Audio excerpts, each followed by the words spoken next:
Welcome, everybody, to the MTG Rebellion Rebelcast. This is now episode 9. We're here to discuss the new Lord of the Rings crossover set, releasing very shortly, early access this Thursday. And we're here to talk about our favorite cards, archetypes that we've noticed, and any, if at all, impact to any sort of format's meta. We have today with us John Ramos MTG, Luis Dragon, Lt.Watts, myself, Max Damage on Nines, and Darth Rictus of the Dark Stream. Thank you guys for being here. I want to, Hello, everyone. yeah. I want to What start. up, everybody? I want to start today just going straight into it. We have a lot to cover because this set, I've heard it both ways. I've heard some people, and I won't specify anyone. You can probably guess who though. But there are people out there who think this Me. is this is going to be awesome. This is going to be an awesome set. It's going to be pretty awesome as a self-contained product, but also that just playing with it in sort of a limited environment is going to be cool. And then and then it gets kind of split the opinion. There are people who think it has no value to anything at all that we're currently doing in Magic. That this is just kind of a gimmick set. And then there are people who play specific formats that see it as something they can add to that collection. I know Commander players are excited. I'm just gonna go ahead and say that. But You have to be cold and heartless not to be excited about this set. Really? It's J.R.R. Tolkien. It's Lord of the Rings. Like, even if it does add no value other than being a self-contained set, like he's one of the greatest epic writers of all time, and most certainly where the people at Wizards drew inspiration from, not just solely from him, but most certainly they drew inspiration from him when they were making their cards to begin with. So pay homage and be nice. Absolutely. Bro, I'll have you know. Have you actually looked at Magic Twitter? You're blessed if you haven't. Honestly, you're not missing much. It's yeah, it is what it is. You only get to see the extremes, and and I think people come here. I've seen comments, at least two, just to the Rebelcast. People come here for a little bit of honesty, a little bit more honest take. Perhaps I would dare say a nuanced take. But anyway, my personal opinion is I love it both for the nerd factor, right? Like the Venn diagram of Lord of the Rings to Magic the Gathering fans is almost a perfect circle. It should be. Yeah, I mean, it draws inspiration from it, of course. And yeah, so there's going to be some strong opinions and some passion regarding opinions on the set. So I expect it. What are you guys excited about this set the most? I want to start with John Ramos. What excites you about this set, if anything, or how do you feel about it overall? So this set's supposed to be a modern legacy set, and then it comes to Arena. I found out yesterday. Was it yesterday or the day before? That it's also going to be legal in Alchemy. It's going to be legal in Historic, but it's only the main set. So like the Commander cards and like the box toppers are not supposed to be legal as far as I know. Somebody can correct me on that if I have that wrong. But as far as I know, it's supposed to be Historic, Alchemy, and Modern, and later, as in Legacy and Vintage. Overall, the set for flavor, for art, for names, for story, this set is amazing. All right, the art's awesome. They kept it right at how the story was written, not so much paying homage to the movies, but it pays homage to all of the written works of Tolkien, and like to the T. Like they knocked it out of the park with this. Yeah, gorgeous yes. cards. So my favorite cards are like the stuff that has the, that pays like all the homage to everything in the set. And like I'll use one of the cards just for flavor context. Oh my god, I can't even think of the card name now. There and Back Again. The Saga. It's the 2 red, 3 colorless Saga There and Back Again. This card has everything that's going for it. it's the name of the Bilbo book for all of his adventures that he was writing right before he left. Then they go into the mountain to search for all that stuff. And then the ring tempts you in the first chapter, which is when he finds the ring. And then the third chapter is creating the smog dragon. And then when the dragon dies, you create 14 tokens. I think there's a part in the story where they talk about the 14 number. I just don't remember what it's for. But this card has everything: flavor, the name, the homage, the everything. That's what this set brings. What's the total? What's the total number of rings? 13. Okay, and then the one ring. And then so there's your 14. I guess that's what, right? I don't know. I can't remember. 9 rings for the to humans. No, there's there more are than for the 13. humans. 3 for the elves. 3 for the elves. 7 for the dwarves. The dwarves. Okay, so there's and 19, 20 rings. There's 20 there's rings. more than what? Yeah, there's more than But that's the part of this set that I like. This everything about this set, like this card, and there's a few others that are like this.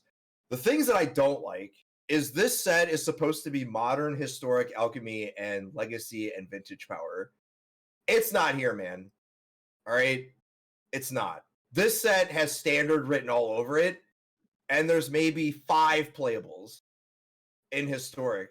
I don't know how many there are in modern, but I'm going to talk about one of them that I'm like really excited for because it's a turn 3 combo, and I'm pretty sure that it's playable in historic. And you're all going to laugh at me because I was talking about this earlier on the stream.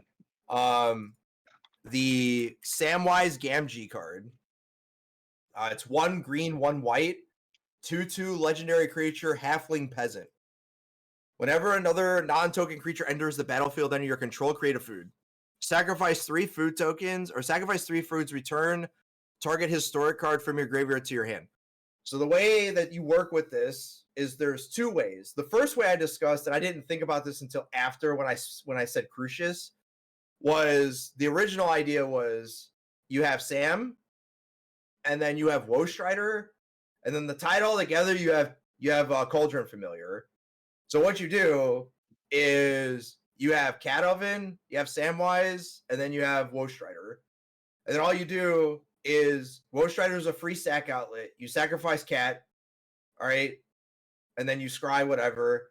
And then you sacrifice a food and put Cat Cauldron Familiar into play. With Samwise in play, you get another food. You sacrifice. Is the Cauldron Familiar a token? No. Oh, okay. It's a creature. So it brings it back from the graveyard to the battlefield. Yeah, because you have a food. Because every time Cat comes into play, you make a food. Okay. So you sacrifice it, and then every time you sacrifice it, it goes in the graveyard, and you have a food token in play. So those 3 creatures, and it's faster, in my opinion, than the Heliod combo or Helioke, because you have to actually untap with it. With this combo, you don't have to untap with it, and you can do it on turn 3. So you don't have to untap with the Helioke combo if you add Corpse Knight into the mix and just make it a 3-color. I'm just going off of the 2-color, but I didn't think about the. But then the other idea I had with Samwise was, since it's legendary, you can play a more Legends feel to it, add Crucius, and then add. You don't even have to add Crucius, but it's just easier this way. And then you add Yawgmoth to the mix. So you use Yawgmoth, sacrifice Cat, and then do the same thing. So you have a bunch of sack outlets with Woe Strider, Collected Company, and a bunch of stuff with Cat Oven to do that with Samwise Gamgee, because you just get free food, you have free food equity. And you don't even have to have like Oven if you don't want to. It's just added for food. But that was one of the cards that I think was like really like overlooked, because like no one was really talking about it, especially for historic, because there's just a free combo here. One of the only cards that I think is actually playable in the set. Thank you. I want to just comment real quick that I love the flavor of the card personally, because he's reading to these kids, and the book, I presume, is the book that's the story of the whole thing. And so I just love that that's like the end piece to the story right there. Yeah, this this whole set is just filled with bangers of story and flavor, and just I don't know, man. This set's amazing. It may not be powerful, it may not be modern or whatever, but good lord, is everything about the set, everything else about it is awesome. I'm gonna be looking forward to playing with it. Oh yeah, Luis, what excites you the most about this set so far? Uh, Black color excites me a lot. I love the Witch King. So I will try to make a deck with based on Witch King of Angmar and the Ring Guard. I know maybe it's not playable. I don't think it's very playable. But taking this set only like in a limited way, I think that the cards of the Witch King are extremely good and limited. For example, because it's a heavy creature deck. It's a heavy creature set. Almost all cards are made for having a mass orcs or having. I mean, even the ring Temsu, it's an ability that is used with a creature. So I think having like example, we have the first card of the Witch King. The red one is I have it on Scryfall. Here, I'm just gonna pull it up. Go ahead and talk about it. It's a 6, including 2 black, legendary Wraith Noble with flying. Yeah, I think it doesn't have the commander symbol. Whenever Witch King Bringer of Ruin no. attacks, defending players sacks a creature with the least power among creatures they control. And if you can mix it with Witch King of Angmar, the other one, that whenever an opponent attacks you, it has to sacrifice the creature that dealt one of the same. It says whenever one or more creatures deal combat damage to you, each opponent sacrifice a creature that dealt damage to you this turn. I think that it's a great control against the creature decks. For example, unlimited. If you could, I mean, it's obviously very hard to get a board on limited, but I Mm-hmm. think that black color is very heavy on control creatures. I don't know. I love the Witch King, so I will try to make a deck based on that. Oh yeah, Perudabo would love to hear you say that, because that's turn 5 Witch King, turn 6 Witch King. And all the Nazgul Witch Kings. Yeah, and then Nazgul. I Oh my will try. god. Have 9 of in your deck. Yeah. Such flavor. Yeah, really. Also, also for 9 of them. example, the enchantment Call of the Ring. It's Okay. one black, one colorless. At the beginning of your keep, the ring tempts you. Whenever you choose a creature as your ring bearer, you may pay 2 life and you draw a card.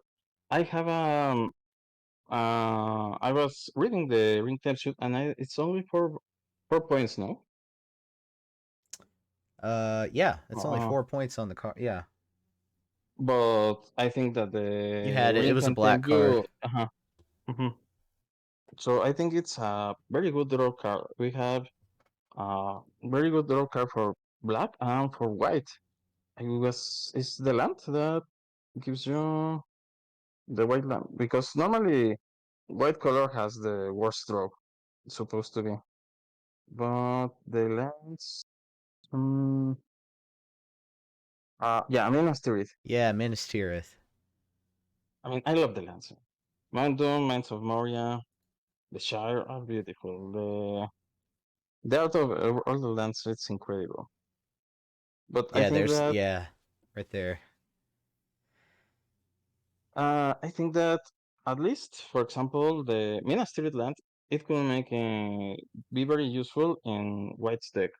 Oh yeah, white red. In historic, and in alchemy. I think that lands are yeah very good. For example, Modern is also very fun. It's big one live as black or red. You can use it to slowly but surely kill your opponent, Yeah, or sacrifice it and a legendary artifact, choose up to 2 creatures and destroy the rest. I mean, yeah. hold on, and wanna see everything go down with the ring. The Grey Havens looks cool, but Great Hall of the Citadel, a little mana filtering, and you get to add mana to cast legendaries. That's really cool. I really wish that was Yeah. in standard. Kethis is Aludra just gonna be so busted, man. Kethis, yeah. And it's And just the a other, regular land too. It's not even a legendary land. Right? It should be a legendary land, but yeah. yeah, it should be. And the other thing I would like, I really don't like this is the mill decks, but Palantir of Ornak, I think it's a very good card. And not so good because the opponent has to choose. That's in blue, right? Or no, it's a colorless artifact. Well, Palantir of Ornak. Oh, the Palantir? Yeah. It's at the beginning of your end step, put an influence counter on Palantir of Ornak and scry 2. Then target opponent may have you draw a card. If that player doesn't, you mill X cards, where the X is the number of influence counters on Palantir of Ornak, and that player loses life equal to the total mana value of those cards. I think with the scry, you can make your opponent lose a lot of life or give you a very heavy cards, very heavy hitters. Oh yeah. I Wow. mean, what do you wanna do? You wanna lose 7 lives or that your opponent have a Traxa? Well, thank you, For Luis. example. I didn't think any of these cards were going to have an impact on Historic, personally, just reading through the list, but you have highlighted some stuff that I have not thought about. And John Ramos brought up the idea that, Kethis could have a gain something here as well. So let's turn it over. Lieutenant Watts, you've been handling the screen for us. Thank you, by the way. no problem. What cards are you most excited about from this set? What archetypes, if any? What are you most excited about from this set? So I personally, I'm in love with the Hobbits. I'm in love with everything about the Hobbits. Like they're just chill, easygoing. They just want to drink some beer and smoke some leaf and just be happy. Yeah, like I am all about the Hobbits. Okay. And like the Hobbits in this set, they're very heavily themed around the food token, which makes sense. The Shire was very fertile, very giving to them in the books, and so it makes sense that they would have the food token theme surrounding them. So I'm actually looking forward to putting together a halfling tribal deck, a hobbit tribal deck based around food tokens. Led by Frodo. No, led by Samwise, the true hero. Samwise, the true hero, and Oh, Pippin here we Merry, go. his lieutenant. No. What do you mean? Here we go. Hold on. No, this is a this is a conversation for another time. We're talking about magic cards here, but we will I just had have to this do this. conversation. We got to have the Lord of the Rings MTG crossover podcast. it'll be for that. I'm about it. But there is a card, I cannot remember its name. I've been hoping that I would spy it while we were talking, but I haven't. And I'm trying to figure out the best way to find it. Maybe a bit. No matches that way. But anyway, it gives a target creature +1/+1 until the end of turn for every food token that you control. Slap that on anything with trample, and a just like make food tokens deck, and potential one-shot KO. And I love those that come out of nowhere, but I cannot remember. I remember that it was green, but I cannot remember what it was called. And the fact that they have so many different iterations of each one of the characters that shows their like journey through the story as well, is really cool to me as well. In this set. Are there any other than the food tokens? Are there any like specific legendaries that you're excited about trying to play with or craft around? I want to craft around the Frodo card actually, and I've done. You're gonna have to be specific. There's like 5 Frodos. Yeah, I know. I just don't remember which ones this one's name is. This one actually, right here. Frodo. So it's Frodo Sauron's Bane. It's a single white for a 1/2 that has the abilities of for a for a double white or a double black, or a white and a black, however you choose to pay it. Frodo Saren's Bane is a citizen. It becomes a halfling scout instead with base power and toughness 2/3, and it gains lifelink. And then for 3 black, we can upgrade it further, and he becomes the halfling rogue with whenever this creature deals combat damage to a player, that player loses the game if the ring has tempted them more than 4 times this game. Oh, Otherwise, the ring tempts you. we got a win con hidden in here. Okay. Yeah. So another reason to have the ring tempt you a ton of times, which is really easy to do in limited for this Well, set. a reason to have the ring tempt your opponent a lot of times. Oh, that player loses the Oh game. no, it does. No, No, it's that's yeah, you. yeah, it's it you. says you. It's Yeah. you. Okay. Yeah. So just give in to the ring and have your 1 power and kill everyone. That's really cool. There are several characters too that when they're the ring bearer, they get bonuses, and then characters that if they're not the ring bearer, so I think the game rewards you for trying to poke you and prod you towards the story, and you know, being lore friendly in your games. You get I dig it. Yeah.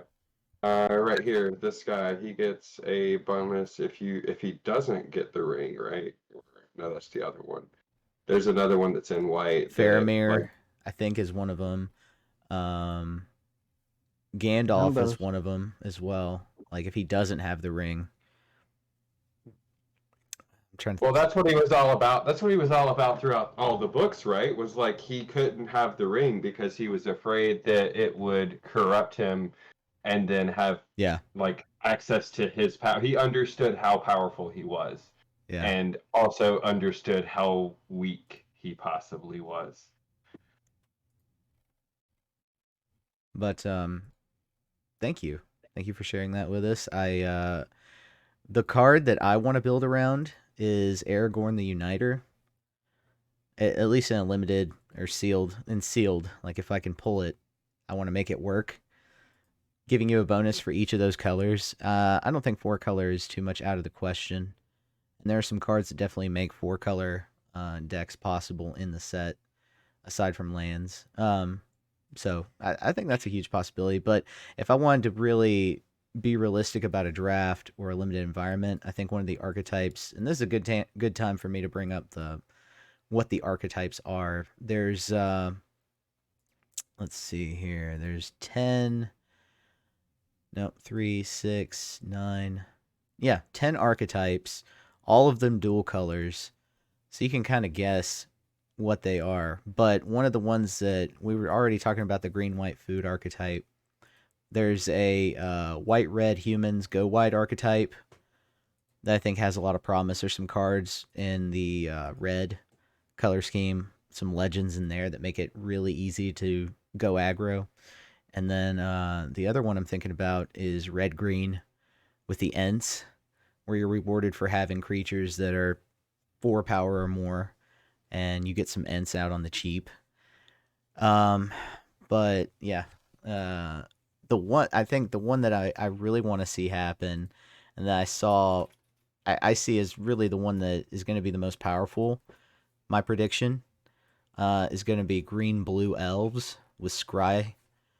Not only do they have some powerful elves like Legolas and Elrond, but being rewarded for scrying, like you get 1/1 counters on your stuff. Yeah, that Legolas you had on the screen right there also with reach. Whenever you cast a spell that targets, put a 1/1 counter on Legolas, and then yeah, whenever you cast a spell that targets a creature you don't control, Legolas deals damage equal to its power to any one target creature. I think that's really cool. But the rewards for scrying's an overwhelming ability if you do it enough times. And I think the rewards for scrying are huge. So I want to play white red. I want to play red green, but I'm probably gonna end up playing like blue green elves if I see it.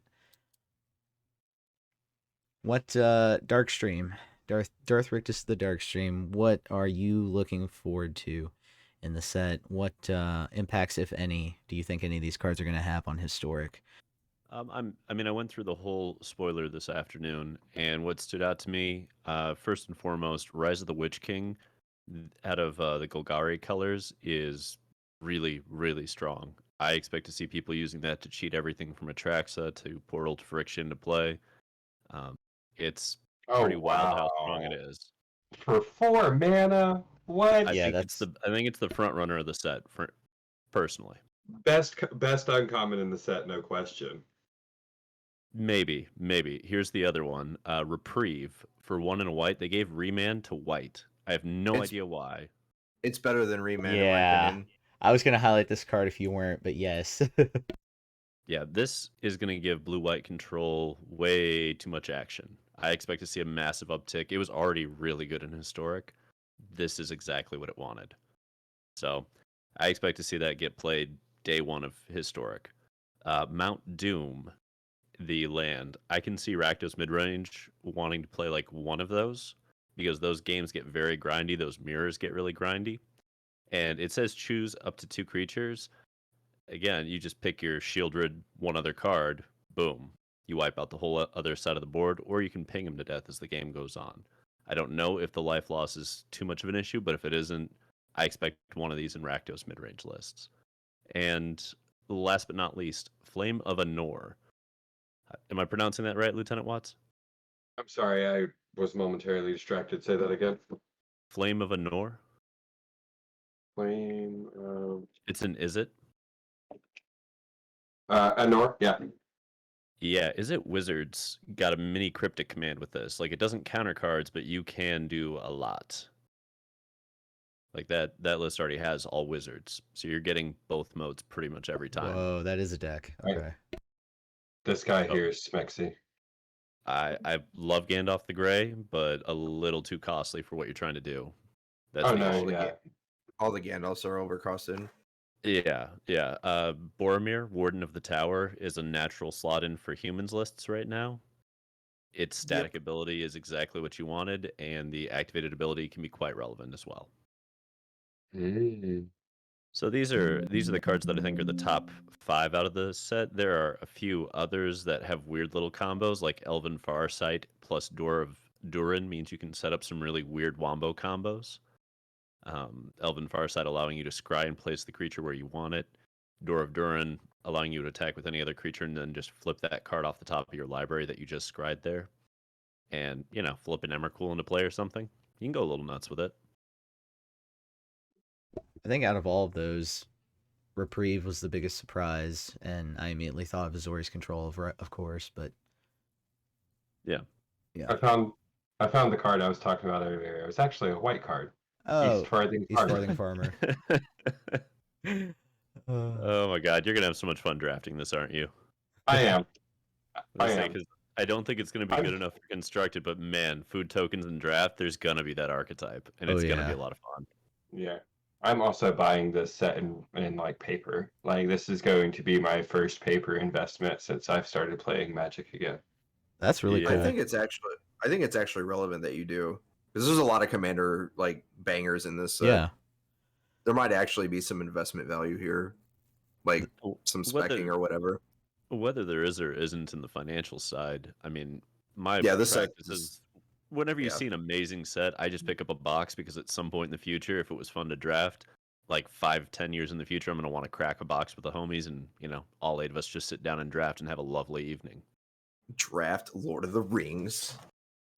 Yeah, dude. I mean, we do a stake and drafts, man. It's a good time. Oh There- hell yeah! There are 2 separate like pre-con commander decks for this, right? There's multiple. Yeah, there's like there's- 6. Yeah, Okay. there's a lot. Yeah. So Max.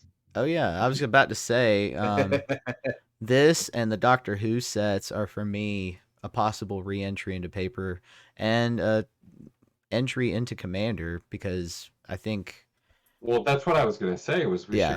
should each grab one and then steal the dark streams idea.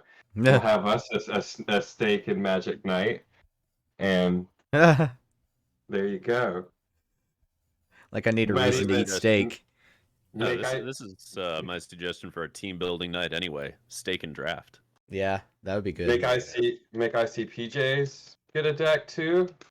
Oh yeah. Get her back into paper. Oh yeah. But No, No, has you're to all do- playing EDH. No. We are There- losing them.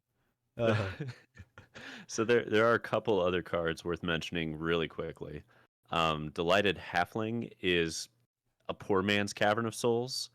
I don't know that it's going to fit anywhere in particular, but if there are Legends decks that will emerge as time goes on in these Eternal formats, as we've seen, with Standard, I think we'll start to see some of these rise in the older formats, especially as the years go on and we just get better and better Legends. yeah. This is a Cavern of Souls effect for Legends. It's worth noting, like it's not going to be. I don't think it's worth much right now, but someday it might end up just blasting up in value and playability. The same goes for, of course, Mary Esquire of Rohan. Oh. That's the red one, right? Boros, yeah. Yeah. The Boros one. It's a decent card right now, but in a couple of years when we get a few more decent one-drop aggressive Legends to pair with it, it's going to be a house. Being able to just go turn 2, take 4, draw a card. Like that. Just type that in card is Rohan. going to go up. Just type in Esquire. Meery, if you need Mary. Mary. Mhm. Yep, Merry. Sorry. MERY. What? Mary, Merry. There we go. Yeah, I did that. There we There go. we go. Okay. Jesus Christ. It's red white. Yeah, it's red white. Yeah, Yep. So this will gain My- value as the years go on. my brain melted for a So- second there. Sorry. To speak on Delighted Halfling for Darth Rictus, excuse me. I think this card's actually very good because it stops one thing. It stops your Cruciuses from getting countered. Yeah. So you have to kill Crucius because Crucius is also a legend, but it also stops all of the Kethis cards from being countered. And it's Like I fun. actually think this is like this puts Kethis like if it wasn't already tier 1, it might be tier 0. Like there's so many good legends support, and Kethis was already tier 1. And I think Kethis was actually the best deck in the format, like not even close. And like I think this and the land just like basically catapult the deck to new heights, and the land is the Great Hall. And then the other card that I wanted to highlight just briefly, because I cannot talk about the secondary hero, which is Frodo. And Lt.Watts already talked about Saruman's Bane, but I'm gonna go with Frodo Determined Hero. And Frodo Determined Hero is a 1 colorless, 1 white legendary halfling warrior 2/2. Whenever Frodo enters the battlefield or attacks, you may attach a target equipment you control with mana value 2 or 3 to Frodo. As long as it is your turn, prevent all damage that would be dealt to Frodo. So essentially, Frodo can't carry the Colossus Hammer, but damned if he can't carry the Belt of Giant Strength. Oh yeah. Fair. That's Fair. fair. Especially on the Delighted Halfling. I would, between Jund Crucius and Kethis, you're right. That card is going to make an impact. I wish it was in Standard so we could shove Abzan Legends into it, like so badly, because it's the one thing that like Abzan Legends would then have over the Esper Legends that everybody clearly prefers at this point, is that it could just go a turn faster because it's the only one with Llanowar Elves. That would have been cool. Great Hall of the Citadel also for Legends. I know you guys covered it briefly, but that plus Plaza of Heroes means we might see 4 or 5 color Legends decks. Yeah, Yeah. Yeah. It's going to be kind of wild on that front. yeah. For example, for tribal, what do you think about King of Outbreakers? Oh, for Yeah. spirits, right? Or including for tribal Orzhov. spirits. Yeah. I mean, I don't know that I want it for Orzhov, but like Esper Spirits, that Yeah, card Esper Spirits. turns off everybody's Mhm. removal. So I could definitely see it go in as like a sideboard slot to deal with Rakdos and Jund when they're just, fatal pushing everything in sight. And the other one I wanted to talk is Sherlock. I mean, it's extremely spider? expensive, but man, imagine your spider army Yeah. with Ward and Does it- Death. Another flavor win. Yeah. Somebody's gonna in the commander that. Shalab. Yeah. I'm trying to think if there's anything else. That Tom Bombadil, you think anybody's gonna build something not commander with that? No, I mean somebody No. will try, but Saga's deck. There's another legend somewhere. I like Theoden, King of Rohan, as a signpost to building humans. Oh, Flowering of the White Tree. Oh yeah, that was another card I passed over that I forgot. Making Thalia huge and Ward. It's kind of nonsense. Yeah. Back to your point, Max. I do like Theoden. I just think probably going to be a turn too slow for what it's trying to do in Historic. That's fair. But this card also gets better as time goes on. Wow. Yeah. Like it's a hell of an anthem, and sometimes it's even better with white. Like white, if you get to that white-red Legends deck we were talking about with Mary Esquire of Rohan, you pair that with Flowering of the White Tree, some other legends. It's going to be kind of nuts how fast you'll be able to kill them. Whoa. What were you gonna say, Lieutenant Watts? Can we talk about the ridiculous value of the serialized one of one, the One Ring that they're printing that already has offers of $300,000? It's Oh now. no, it's up to $1 million. Yeah, it's up to a No, It's million up to now. like $1 million. Oh, dude, I Guys, wanted to break guys. 2.1 million so badly. No, it broke 2 million. Oh right. Did it? Oh, I would. The So it last is I heard now was at the one most point. valuable trading card of all time. Oh yeah. Yes, a Spanish, I believe it's a Spanish LGS of some kind company. I don't know. Anyway, they put up a thing for 2 mil, like within the last 24 hours. I was gonna say, has anybody opened it? Or wait, it can't be No, opened. it's not. Yeah. not there No. yet. Not yet. No, yeah, it's not out. Yeah. I So you're so saying hope there's nobody still a does. chance. I really. No, I just hope nobody does. I hope it never gets open. It's just buried in one person's collector box that they don't open, and the ring is lost to time, just like the books. Yeah. Oh No, my no, god! no, no, no, Imagine no. if they didn't actually print it. Yeah. Imagine tell if you. somebody gets into a fight at the game store over it because they open it and everyone sees it and immediately goes, "That's $2 million." Yeah. Bro, I Somebody. wouldn't even say anything. No, no, no. It's way more than $2 million because that's the current offer before it gets found. That Right. that offer goes way up once it's found. Yeah. And Lord Jesus, let me tell you if I find it. Wizards, I'm running out of the store. That's what I'm doing. Wizards decided they wanted to invent a lottery ticket, and they fucking did. Right? Right? Do you get to? Wizards wanted the most valuable trading card back. They were being beat by Charizard. And now they're getting it back. They're like, nope, we're gonna literally print one of this card. Get fucked. Do you get to tour the factory? The golden ticket. I got a I mean, golden ticket. Fucking mean, free the running like, Oompa Loompas. Mr. Oompa Loompa. Free them. They work Ask- so hard. Ask them where the reserve list card palettes are. Right. frankly, It is a highly specialized art version of this card. Hmm. by the Yep. way. I wanna say, can we kill an opponent with Build the Pony? Bill the Pony. Let's see. If we made Build the Pony our ring bearer,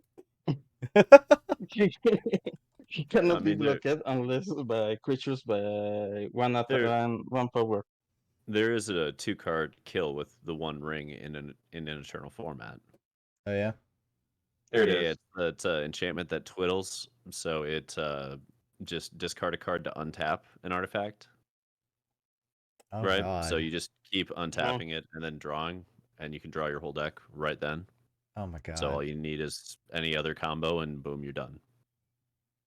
Wow. hell yeah. That's Yeah. what I like. But for example, if you have Build the Pony, I am in love with Build the Pony. He's a very brave pony. I Bye-bye, do love Bill. that card, the flavor of that card being here. Like, I mean, if you make Build the Pony the ring bearer, he can attack and he can only be blocked by one creature, well, one power creature. So you can always attack with very calmly, because if you sacrifice a food token, that we can make a lot of food tokens in this deck, he oh yeah. deals damage equal of his toughness. So, I mean, you can attack this ring with the ring bearer Build the Pony, and I mean, if you have all the This is the card you're Sure. talking about. Sorry, interrupt. Like you were saying, build a pony, and in my mind, I'm like, what in the fuck are you talking about? And then the card came The up. pony. I didn't realize it was a fucking card. Sorry, Luis. Oh It man. is in fact a card.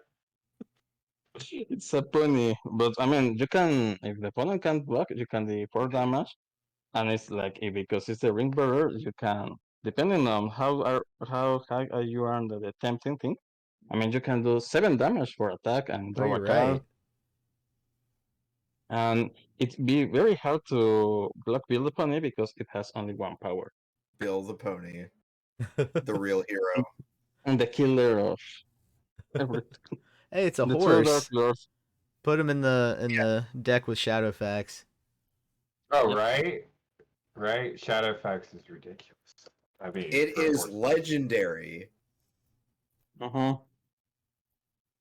Can we just say how the movies portrayed this really, really bad? What do you mean? Bill in the movie was a whole ass horse. Oh yeah, yeah. Yeah. No, Bill was a pony. Bill was a pony in the In the In the book. story, Oh, but you're in talking the about movie, in the movie. Yeah, Yeah. yeah. he The was movie. a whole ass horse, bro. Yeah, well, I mean, we could talk about a lot of other things that the movies got wrong too.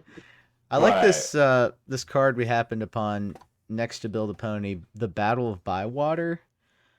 3, including 2 white, sorcery. Destroy all creatures with power 3 or greater. Then create a food token for each creature you control.